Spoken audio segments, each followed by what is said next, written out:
ஓம் சாய்ராம்.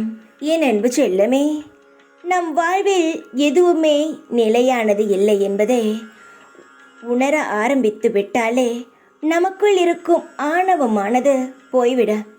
சிலர் இங்கு தான் தான் என்ற ஆணவத்துடன் பெரும் விஷயத்தோடு விளையாடி கொண்டிருக்கிறார்கள். எந்த ஒரு மனிதனுக்கும் ஆணவம் என்பது இருக்கவே கூடாது. ஏன் சொல்கிறேன் தெரியுமா? இந்த உலகத்தில் எதுவுமே நிரந்தரம் இல்லாத பட்சத்தில் எதையை வைத்து ஆணவம் கொள்கிறார்கள்? எல்லோரும் இங்கு ஆணவமாக இருக்கிறார்கள் என்று கேட்டால் நான் இல்லை என்று சொல்வேன். ஆனால் ஒரு சிலர் தெய்வத்தின் மீது பயமில்லாமல் ஆணவத்துடன் அலைந்து கொண்டு இருக்கிறார்கள். பணத்தையும் பேரையும் புகழையும் வைத்து நம் கீழ் இருப்பவர்களை மதிக்காமல் ஏதோ நம் தான் இந்த உலகத்தை படைத்தது போல் ஆடிக்கொண்டு இருக்கிறார்கள். ஆனால் அவர்கள் ஒன்றை யோசிக்கவில்லை. நம் படைத்த கடவுள் ஆட்ட ஆரம்பித்து விட்டான் என்றால் எந்த ஒரு விஷயமும் அவர்களிடம் இருக்காது என்று நினைக்கவில்லை. கடவுளானவன் ஆணவத்துடன் இருந்தால் யாருக்காவது எதுவாவது நல்லது நடக்குமா? படைத்த கடவுளே ஆணவம் இல்லாமல் நிம்மதியாகவும் சந்தோஷமாகவும் நம்மை சுற்றி இருக்கும் மனிதர்கள் பக்தர்களை நன்றாக வைத்திருக்க வேண்டும் என்று நினைக்கிறார்.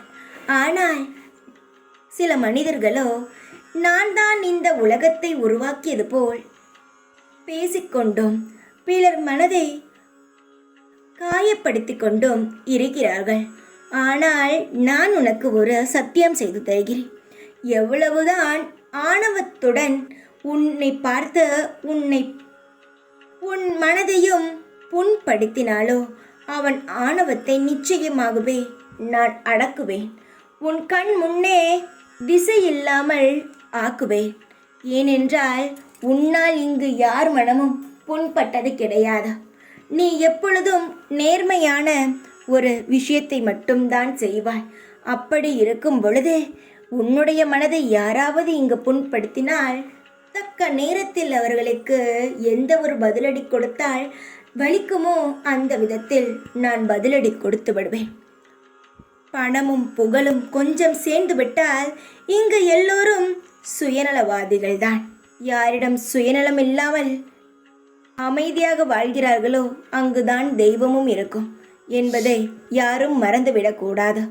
நீ எப்பொழுதும் உன் மனம் எப்படி சொல்கிறதோ அதன்படி நட. உன் வாழ்க்கை அழகாக இருக்கும். யாராவது உன்னை அலட்சியப்படுத்தினாலோ உன் மனதை காயப்படுத்தினார்களோ அவர்களை நினைத்து ஏங்காமல் எது நல்லதோ அதை மட்டும் நினைத்து கொண்டு சந்தோஷமாக இரு.